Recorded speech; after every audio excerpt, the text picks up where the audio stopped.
श्रद्धावान सभी उपासक उपासिकाएं पिछले कुछ समय से ज़्यादा ही व्यस्त होने का ठीक प्रकार से आप सभी को समय नहीं दे पा रहे हो और ठीक प्रकार से किसी विषय पे चर्चा या किसी विषय पे संवाद, किसी विषय पे अच्छे से बता भी नहीं पा रहे हैं। आशा करते हैं आप समझ सकते होंगे कि समय थोड़ा ज़्यादा व्यस्त शुरू हो। तो क्योंकि आप सभी उपासक उपासिका प्रयास कर रहे हैं निर्वाण प्राप्ति के लिए, आप सभी को अपने जीवन में निर्वाण प्राप्त करना, निर्वाण प्राप्त करते हुए हमारी चेतन स्वरूप में तो निर्वाण की कामना है। और समस्या तब देखना चाहिए, समस्या तब उत्पन्न हो जाती है जब व्यक्ति के जीवन में दुख आता है। तब उसके मन में किस प्रकार के प्रश्न उत्पन्न होते हैं, यह बताता है कि उसका चित्त किस प्रकार से अब तक संस्कारित हुआ है। देखिए, हम चेतन स्वरूप में चाहते हैं कि हम बुद्ध के शिक्षा के अनुसार चले, है ना। हम चेतन स्वरूप में कहीं ना कहीं लगता है कि हम बुद्ध की शिक्षा का पालन कर रहे हैं, क्योंकि इस आधार पर लगता है क्योंकि हम दान करते हैं, हम उपोषणशील भी ग्रहण कर रहे हैं, कोई अष्टशील पालन कर रहा है, कोई पंचशीलों का पालन कर रहा है। तो कहीं ना कहीं अपने आधार के स्तर पर थोड़े ना थोड़े बहुत हम धर्म के अनुसार चलने का प्रयास कर रहे हैं। तो उससे हमें लगने लगता है कि हाँ, मैं धार्मिक हूँ। ये भावना अच्छी है। ये धर्म भी सुनते हैं, धर्म सुन के रोमांच जागता है पूरे शरीर में, आनंद जागता है पूरे शरीर में। तो ये सारी बातें अच्छी है, क्योंकि ये सारी बातें कहीं ना कहीं एक मन में प्रसन्नता, प्रमोदता उत्पन्न करती है कि हाँ। और जो व्यक्ति में प्रसन्नता उत्पन्न करती हो, वो व्यक्ति को और बार बार करने की इच्छा होती है। तो ये तो एक सरल सी बात हो गई, एक मन का झुकाव हो गया। पर इससे भिन्नता है कि चित्त किस प्रकार संस्कारित हो रहा है। क्या हम जिस प्रकार से अपने चित्त को बनाना चाहते हैं, क्या वैसा बन रहा है, या ये सब करके फिर से कुछ नए संस्कार बना दे। क्योंकि आखिर में संस्कार तो संस्कार होते हैं। संस्कार पुण्यमय संस्कार भी क्यों ना होंगे, वो भी निर्वाण के लिए बाधा ही होते हैं। आप कितना ही बड़ा पुण्य क्यों ना करो, पर वो पुण्य संस्कार के रूप में बन रहा है तो आपके निर्वाण के लिए बाधा ही होगा। क्योंकि अविद्या पच्य संखारा, संस्कार जो भी हो, चाहे कुशल हो या अकुशल हो, अविद्या के कारण से ही उत्पन्न हो रहे हैं। और जो अविद्या के कारण से उत्पन्न हो रहे हैं, जहाँ पे पहिया नहीं है, वो कैसे निर्वाण की ओर लेके जा सकते। क्योंकि भगवान का धर्म ये प्रज्ञा का धर्म है, और प्रज्ञा का धर्म होने के कारण अगर कोई भी घटना, कोई भी बात अविद्या से हो रही है, तो इसका मतलब वहां सती मौजूद नहीं है। क्योंकि सती अविद्या के विपरीत भाव है, जहां सती है वह अविद्या वास नहीं कर सकती। इसलिए भगवान ने यह भी कहा कि सती से, जिसे हम सती पट्ठान समझते हैं, अगर सती पट्ठाना कोई अच्छी तरीके से अभ्यास करे तो कम से कम 7 दिन और ज्यादा ज्यादा 7 जन्म में क्या वो इस निर्वाण को प्राप्त कर सकता है। तो वो क्या है, तो वो पहिया है ना, जो सती के साथ वास करती है। सती होने के कारण अविद्या ही नहीं बनती, और अविद्या ही नहीं बनती तो संस्कार नहीं बन रहे, और संस्कार नहीं बने तो निर्वाण है। संस्कारों के कारण ही तो निर्वाण अटका हुआ है। ये जो राग द्वेष मोह हम कह रहे हैं कि जो चित्त में उत्पन्न नहीं होना चाहिए, तो चित्त में उत्पन्न होकर करता क्या है, राग द्वेष मोह संस्कार बनाते हैं, नए संस्कार बनाते हैं, काया संस्कार बनाते हैं, वाक संस्कार बनाते हैं, मनो संस्कार बनाते हैं। और ये संस्कार निर्वाण में बाधा बन जाती है। तो इसलिए संस्कार नहीं बनते, क्योंकि अविद्या पच्चय संखारा, संखारा पच्चय विज्ञान, और ये संस्कार विज्ञान को उत्पन्न करते रहता है। और विज्ञान हमारे जन्म का, हमारी तृष्णाओं का, हमारी आसक्तियों का कारण बनता है, क्योंकि विज्ञान में ये सब वास करती है। सहजात पच्चय कुछ साथ में उत्पन्न होते, चित्त चैतसिक। और ये विज्ञान जो पटिक समुत्पाद में जो विज्ञान बोला गया है, यह विज्ञान पटिसंधि वाला विज्ञान की बात की जा रही है, मतलब जन्म वाले, जो चित्त जन्म ग्रहण करता है उसकी बात की गई है। तो ये जो जन्म बार बार हो रहा है संखार कारण, संखार पच्चया विज्ञान। तो संस्कारित हमारा चित्त कैसा हो रहा है, यह देखने की जरूरत है, ये समझने की जरूरत है। इस बुद्ध शासन में या कई सारे उपासकों को मैं देखता हूँ कि पुण्य करने की अभिलाषा रखते हैं, पुण्य करने की कामना करते हैं, पुण्य भी करते हैं। पर ये पुण्य किस लिए कर रहे हैं? क्या हम फिर से कोई सुगति प्राप्त करने के लिए, या धन या लाभ या सत्कार प्राप्त करने के लिए कर रहे हैं, या सिर्फ दुःख दूर करने के लिए कर रहे हैं, और वो भी वर्तमान दुःख? कोई कई सारे उपासक जब मैं बात करता हूँ उनसे, या जब मेरी उनसे चर्चा होती है, तो वो जो बड़े दुःख पे विचार नहीं करते, जो मूल जो दुःख का कारण है वो तृष्णा पे विचार नहीं कर रहे। वर्तमान जीवन में जो दुःख आ रहा है, वर्तमान जीवन में जिस दुःख से वो पीड़ित है, उस दुःख को दूर करने के लिए कई सारे, और उस दुःख से इतने व्याकुल हो जाते हैं कि भाई क्या कर सकता हूँ कि मैं दुःख दूर हो सकता हूँ। तो ऐसे समय में जब ऐसे विचार वर्तमान के दुःख को लेके चल रहे हैं, तो कैसे संस्कार बने? संस्कार तो बनेंगे ही, क्योंकि हमसे सही के नहीं हो रहा है, हम तटस्थ भावना, हमसे विपश्यना नहीं हो रही है, हमसे समता पुष्ट नहीं हो रही है, तो संस्कार तो बनेंगे। और संस्कार हम, सरल सी बात है कि संस्कार कैसे बनेंगे, हम ये सोच सकते हैं वहां पे। तो इसलिए जो भी यहाँ पर निर्वाण प्राप्त करना चाहता है, उसने यह देखना जरूरी है कि दुख के समय में, व्याकुलता के समय में, परेशानियों के समय में, संकट के समय में उसका चित्त किस प्रकार से है, उसके चित्त में क्या क्या बातें उत्पन्न हो रही है। अगर विपश्यना में भी आप जाते हैं तो गुरु जी वही सिखाते, देखो, देखता ही कोई नहीं है, अनित्य दुख अनात्मा का खेल खेलने लगता है। गुरु जी बड़ा प्यारा कहते हैं, क्योंकि इसका भी खेल ना हो जाए, और वही हो जाता है हर बार। हर चीज अगर हम वंदना भी रोज करें तो वंदना भी खेल ही बन जाती है। आना है वंदना करना, वंदना तो कह रहे हैं पर पूरा मन भटक रहा है। वंदना इधर मुंह से तो निकल रही है, वो संस्कार ऐसे बन रहे कि वाणी से तो बराबर निकल, पर मन में कई सारी भावना उत्पन्न होती है, तो पूरा खेल संस्कारों का ही बन जाता है। जैसे ऑटोमेटिक मशीन कैसे चलती है, गियर में डाल दो कार तो आगे चलती ही रहती है, वैसे ही ये संस्कार वैसे करते, गियर इसका लग गया, वो चलते रहता है, फिर मन का ये भटकते रहता है। क्योंकि बॉडी का भी अपना क्या है, मैकेनिज्म। तो चित्त भी समझ जाओ व्याकुल हो गया, व्याकुल हुआ किसी दुख को लेके, किसी परेशानियों को लेके, तो कैसे प्रश्न उत्पन्न हो रहे। अब कल ही की बात है कि एक उपासिका ने बंते को कॉल किया। बंते कॉल होने पर उसके निकट संबंधी के साथ, निकट जो उसे काफी प्रिय था, उस व्यक्ति के साथ एक दुर्घटना हो। दुर्घटना होने के बाद वो बड़ी व्याकुल हो गई, और बंते से इस प्रकार प्रश्न, क्योंकि होता है मन व्याकुल होता है। व्याकुल होना भी उतनी बड़ी बात नहीं है, उतनी बुरी बात नहीं है व्याकुल होना, क्योंकि हमारे हम तो ऐसा आरंभ तो हुए नहीं है। इधर हम क्या देखते कि सोतापति व्यक्ति भी बड़े व्याकुल हो जाते, परेशान हो जाते। हमें उदाहरण मिलता है किसका, तो विशाखा का उदाहरण मिलता है कि किस प्रकार उसकी प्रिय नातिन का जब मृत्यु हो गई थी, तो प्रिय नातिन की मृत्यु होने पर वो खुले बाल, गीले बाल करके ही बिहार में गए थे। तो सोतापति फल प्राप्त व्यक्ति को भी जब परेशानी होती है तो होता है। तो हमारा भी जब किसी प्रिय व्यक्ति के साथ कोई दुर्घटना हो जाती है तो हमें दुख होता है, व्याकुलता होती है। इसमें कोई गलत बात नहीं है।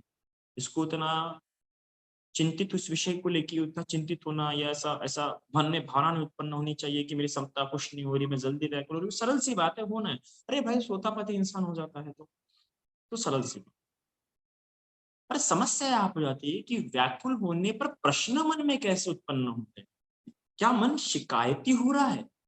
अगर मन शिकायती हो रहा है तो आप अपने चित्त को ठीक प्रकार से उजू कर ही नहीं पाए। आपने फिर से चित्त को नए प्रकार संस्कारित कर दिया, चित्त को उजू नहीं कर पाए, उजू पटिपन्नो नहीं हुआ आपका। आप जो भी पुण्य कर्म कर रहे हैं वो ऐसे पुण्य नहीं हो रहे जो आपको उजू पटिपन्नो बनाए। क्योंकि हम संघ वंदना भी कहते हैं ना, संघ वंदना में संघ के गुण गा रहे हैं हम, तो वो गुण इसलिए गा रहे हैं, वंदना मतलब वर्णन करना, तो हम संघ के क्या कर रहे हैं, वर्णन कर रहे हैं। तो वर्णन कर रहे हैं तो वर्णन इसलिए करे ताकि वो गुण हम में उतरे, हम भी वैसे संघ का क्या बने, हिस्सा बने, उस संघ का एक भाग बने। तो वो संघ कैसा होता है, जो उजू पटी पन्नों पे चलता है। उजू पटू पन्ने मतलब इसका हृदय भी, इसकी भावना, इसके विचार भी क्या होंगे, उजू होंगे। उजू मतलब सीधे, आड़े तिरछे नहीं, है ना। जब विचार सीधे होंगे तभी तो सीधे रास्ते पे चल पाएंगे। जैसे विचार उत्पन्न होंगे वैसे रास्ते पे चलने का मन करता है। तो ऐसा ही हुआ। तो उस महिला के मन में कई सारे शिकायत उत्पन्न हुई। कहने लगी कि बनते मैं इतना करती हूँ, ऐसा करती हूँ, मेरे साथ ही ऐसा क्यों हो रहा है। ये सबसे बुरा संस्कार है। ये सबसे बुरा विचार है मेरे ख्याल से धार्मिक व्यक्ति के लिए, जो भी कोई पुण्य कर्म करता है। अगर आप पुण्य की और आपके साथ कोई भी ऐसी घटना घटती है और घटना घटने के बाद आप ऐसा मन में विचार आ जाए कि मेरे साथ ही क्यों ऐसा हो रहा है, मैं ही क्यों, जबकि मैं इतना करती हूँ, इतना दान करती हूँ, तो ये जो विचार है आपको बिल्कुल धर्म के पद से गिरा दे, धर्म के पद से हटा दे, आपको किसी और मार्ग पे लगा सकता है। ये विचार बड़ा हानिकारक। एक महिला हमारी ऐसे एक उपासिका इधर नागपुर की, हमारे बिहार बिहार के पास की उपासिका है। उसके तो अपने प्रिय पुत्र के साथ, और बड़ा अच्छा पुत्र था वो, बड़ा धार्मिक पुत्र अभी भी है, था नहीं, तो बड़ा अच्छा लड़का है वो, बड़ा धार्मिक है, बड़ा सरल स्वभाव का था। धर्म में आया, धर्म में अच्छी प्रगति चल रही थी, पर धर्म में आते बराबर ऐसी कुछ घटना घट गई कि बड़ा दुर्घटना लायक घटना हो गई, बड़ी ऐसी घटना हुई कि बता नहीं सकते। जैसे कि हम कह सकते हैं कि नहीं होता, एक ऐसी घटना हो गई थी कि एक माँ तो बड़ी व्याकुल हो जाएंगी वैसी घटना देख के, है ना? इससे मानसिक संतुलन जो है बच्चे का बिगड़ गया था, हो गया था। धर्म के कारण होता है कभी कभार, किसी के कुछ ऐसे पूर्व या कुशल कर्म होते हैं जिसके कारण ऐसा उत्पन्न होता है। कभी कभार किसी को तो जीवन में आने के बाद से आत्महत्या के विचार आ जाते हैं। जैसे कि एक कहानी में हम देखते हैं कि एक एक भिक्षु था, उसने चिवर लिया, चिवर लेने के बाद से ही उसके मन में क्या होने लगे थे, एकदम आत्महत्या के विचार आना शुरू हो गए थे। तो इसलिए होने लगा था क्योंकि उसने पूर्व जन्म में ऐसा कुछ कर्म किया था एक भिक्षु के प्रति, इसी कारण उसको भी वैसे आना है। होता है कभी कभार, हमको लगता है कि अरे धर्म में और ऐसा हो गया, तो उसके पूर्व कर्म थे। वो धर्म में आएगा, उसको आना ही था और उसके साथ वैसी घटना होनी ही थी। ये कर्म पुण्य कर्मों के कारण ऐसा होता है। तो बच्चा था, वो बच्चा धर्म में आया, तो माँ ही संतुलन बिगड़ गया उसको, तो माँ बड़ी व्याकुल हुई। पर माँ के मन में इतनी भी शिकायत नहीं आई कि ऐसा क्यों हुआ, मेरा बेटा धर्म में अच्छे मार्ग में रहता, मेरे बेटे के साथ ऐसा क्यों हुआ। जबकि जब मुझसे बात करा था तो उस माँ ने इतना प्यारा जवाब दी थी कि मेरे हृदय को स्पर्श कर गया था, कि उस माँ ने कहा था कि बोले भंते जी, कटूंगी तो धम्म से ही कटूंगी, पर इसके उसके पास नहीं जाऊंगी। कटना रहेगा तो धर्म से ही कटूंगी, धर्म से ही होगा, पर मुझे इसके पास उसके पास बिल्कुल भी नहीं जाना है। उसको भी कई सारे लोग बता रहे थे कि इस बाबा के पास जाओ, अरे इस मंदिर में जाओ, या इस जगह पे जाओ, या उस जगह पे जाओ, वो ठीक कर देंगे। पर वो नहीं, बोली नहीं जाना, होना रहेगा तो इसी से होगा, पता नहीं क्यों उसके मन में ये विश्वास है, क्योंकि धर्म को समझती है। धर्म से धर्म को समझती मतलब क्या समझती है वो? जब हम कहते हैं कि धर्म को समझना मतलब धर्म क्या है? धर्म मतलब जब ऐसी घटनाओं में कर्म कि कर्म सिद्धांत को समझते, अगर हम कर्म सिद्धांत को समझते हुए भी जब कोई दुर्घटना कोई दुखद घटना हमारे जीवन में घटती है और हमें लगता है कि मेरे साथ ही ऐसा क्यों, तो समझ जाओ यह बहुत ही हमारी जो श्रद्धा है हम परिपक्व नहीं कर पाए, हमारी जो श्रद्धा है उसको आकारवती नहीं कर। आप जो भी पुण्य कर्म कर रहे और वो पुण्य से आपकी श्रद्धा आकारवती नहीं हो रही है, आपकी श्रद्धा सुप्रतिष्ठित नहीं हो रही है, तो इसका मतलब आप पुण्य ठीक प्रकार से नहीं कर रहे। पुण्य कर्म करते वक्त आपकी चेतना ठीक प्रकार से नहीं है। तो ऐसे व्यक्ति ने जिसके मन में अभी भी ऐसे प्रश्न उत्पन्न हो रहे हैं, या कोई दुख आता है, कोई संकट आता है, तो लगता है कि मेरे साथ ही ऐसा क्यों हो रहा है, तो उसको समझना चाहिए कि उसको तो अभी किसी गुरु के साथ रहने की आवश्यकता है, किसी अपने कल्याण मित्र के साथ समय व्यतीत करने की आवश्यकता है, उसको समय समय पर धर्म चर्चा की और धर्म श्रवण की बहुत आवश्यकता है, जिसे हम, क्योंकि कर्म तो कर रहा है, जो 10 प्रकार के कर्मवस्तु बताए गए, कुशल कर्म बताए गए हैं, दान, शील, भावना, अपचयन, वैया, वाचा, लिट्टी, धम्म, उजू वगैरह वगैरह, जो 10 प्रकार के जो कुशल कर्म बताए गए, उसमें से तो बाकी हो रहे हैं उसके बेचारे के, धम्म सेवा सेवा हो रही है, दान हो रही है, सब कुछ हो रहा है, पर सेवा सेवा सेवा हो रही है, सभी कुछ सभी कुछ हो रहा है, पर जैसा चित्त उजू होना चाहिए था, जैसा सुपटिपन्न होना चाहिए था, वैसा नहीं हो रहा है। तो ऐसे से क्या हो रहा है, जो 10 कुशल कर्म का जो भावना वाला अंग है ना, क्योंकि ये 10 प्रकार के जो कुशल कर्म है वो 3 इसमें विभाजित किए जाते हैं, दान, शील और भाव।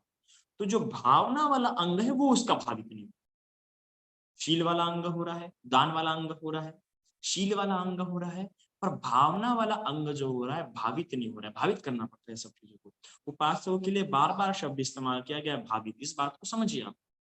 और मुझे बहुत ज्यादा पसंद है ये शब्द, भावित, भावना मुझे बहुत पसंद है। समाधि से ज्यादा शब्द मुझे भावना शब्द पसंद है, क्योंकि समाधि के लिए तो भी ऐसा आंखें बंद करके बैठ जाओ, समाधि अक्सर इस कंटेस्ट में इस्तेमाल किया जाता है कि आंखें बंद करके बैठ जाओ, हो गया, इसे हम लोग अक्सर समाधि कहते हैं। पर भावना शब्द ऐसा नहीं, और समाधि तो अक्सर भिक्षुओं के लिए शब्द इस्तेमाल किया गया है, पर भगवान ने अक्सर उपासकों के लिए ये भावना शब्द का इस्तेमाल, भावित करना मतलब continuity, you have to practise that, you have to develop that, है ना। तो तो ये भावना शब्द का भगवान ने उपासकों के लिए बताया। तो उसका भावना वाला अंग भावित नहीं हो रहा है, तो उसको सबसे ज्यादा आवश्यक है कि अभी किसी किल्लान मित्र के साथ धर्म चर्चा करे, धर्म श्रवण करे, इस पे उसको भी ज्यादा क्या करना पड़ेगा, फोकस करना। और सबसे ज्यादा तो रहना आ जाए, तो उसके ऐसा विचार हो, वरना यह विचार बहुत हानिकारक और आता है जब व्यक्ति का दुख आता है, जब ऐसा संकट आ जाएगा और आपके मन में अपेक्षा होगी इस संकट से जल्दी जल्दी निकल जाओ, जैसे कि आपके बच्चे के साथ कुछ हो गया, दुर्घटना हो गई, तो आपको पहले ही मन करेगा कि कैसे ना कैसे ठीक हो जाए, ये जो दुर्घटना, ये जो सब कुछ कैसे ना कैसे क्या हो जाए, ठीक हो जाए। पर जब आप इस प्रकार विचार कर रहे हैं कि ये ठीक हो जाए, ये सब कुछ ठीक हो जाए, तो इसका मतलब कर्म सिद्धांत को नहीं समझ रहे। आपके हिसाब से कुछ ठीक नहीं होने वाला है। अगर वो कर्मों का विपाक है, तो जब तक वो पकेगा नहीं, पूरा पीड़ित करके नहीं जाएगा, पूरा दुखी होकर नहीं जाएगा, तब तक वो निकलेगा। तो इधर उधर दौड़ने से अच्छा, अपने मन में शिकायत उत्पन्न करने से अच्छा उस कर्म सिद्धांत पे विचार कीजिए। इसलिए भगवान बुद्ध जब श्रद्धा के बारे में कहते हैं, तो श्रद्धा भी किस पे होनी चाहिए, श्रद्धा भी कैसी होनी चाहिए, है ना, वो भगवान ने बताया। चार में से किसी एक बात पे तो भी श्रद्धा होनी चाहिए भगवान ने कहा। एक तो कर्म पे श्रद्धा होनी चाहिए, या तथागत के बोधि पे श्रद्धा होनी चाहिए, और दो मुझे याद नहीं आ रहे। तो इस प्रकार से श्रद्धा होनी चाहिए। तो आपकी श्रद्धा कहाँ डेवलप हो रही है। अब भी क्या हो जाता है कि कई सारे लोगों की बुद्ध पे श्रद्धा हो जाती है, बुद्ध में मतलब जो बुद्ध है, उनके बोधि के बारे में समझते नहीं है। बुद्ध को जब देखते हैं तो सिर्फ बुद्ध को देखते हैं, अरे वो बोधि को देखना है, बुद्ध को देखना मतलब बुद्ध के बोधि को देखना है ना। अगर बोधि पे श्रद्धा डेवलप कीजिए, नहीं तो कर्म पे, तो क्या होगा, आपका जो चित्त है वो ठीक प्रकार से आकार धारण कर पाएगा इस बुद्ध शासन में। जो आपकी श्रद्धा है वो ठीक प्रकार से क्या हो पाएंगी, सुप्रतिष्ठित हो पाएंगे। अभी लोग दान करते हैं, पर बुद्ध पसंद होने के कारण दान करते, धम्म पसंद होने के कारण दान करते, संघ पसंद होने के कारण पसंद है, उसके प्रति तुम्हारा ठीक प्रकार से आकारवती नहीं हो पाया, तुम्हारी भावनाएं उनके प्रति क्लियर नहीं है, संघ के प्रति, धम्म के प्रति, बुद्ध के प्रति। वो तो बस एक लगाव हो गया है कि उस धर्म से है उत्पन्न हुआ। अगर आज भी हम कई लोगों को पूछे कि तुम क्यों मानते हो अब इस धर्म को, तो कई सारे लोगों का ये मानना है कि हाँ इस धर्म में पैदा हो गए, तो कुछ लोग इसलिए मानते हैं, कुछ लोग इसलिए मानते हैं कि बाबा साहब ने दिया है, हमें बाबा साहब के साथ गद्दारी नहीं करनी है, कुछ लोगों को मानना है। तो जब ऐसी आपकी, तो अरे आप ये भूल गए कि बाबा साहब की जो श्रद्धा है, वो उनकी श्रद्धा बड़ी आकारवती थी भाई, बोधिसत्व थे वो, उनकी वो तो उनको उनको तो यहाँ तक पता था कि मुझे बुद्ध कैसा चाहिए, आपको तो वो भी नहीं पता। तो यह जो विचार जो हो गया है, एक सामाजिक स्तर पे, एक सामाजिक संगठना संगठित स्तर पे, राजनीतिक स्तर पे, ये ठीक है कि बाबा साहब ने हमें दिया है, पर आपको खुद को भी चूज करना हो, आपको खुद को भी देखना होगा कि मुझे बुद्ध में कौन सी बात पसंद है, तब आपकी श्रद्धा धीरे धीरे क्या होंगी, आकारवती होंगी। और जो आपके आध्यात्मिक पहलुओं को और गाढ़ा कर सके, वैसे धर्म को सुनना शुरू कीजिए। आज तो यूट्यूब पे कई सारे प्रवचन उपलब्ध है, अच्छे अच्छे प्रवचन उपलब्ध है, पर मैं देखता हूँ कि कई सारे प्रवचन सामाजिक प्रवचन, जो सामाजिक डाकडोर को देखते हैं, कई सारे प्रवचन ऐसे सोशल प्रवचन से, नॉर्मल एथिकल प्रवचन है, इसमें जिससे आपकी एथिक्स स्ट्रांग हो सके, आपकी नैतिकता स्ट्रांग हो सके, आपके रोजमर्रा के घरेलू व्यवहार स्ट्रांग हो सके, वो ठीक है, वो जानना चाहिए।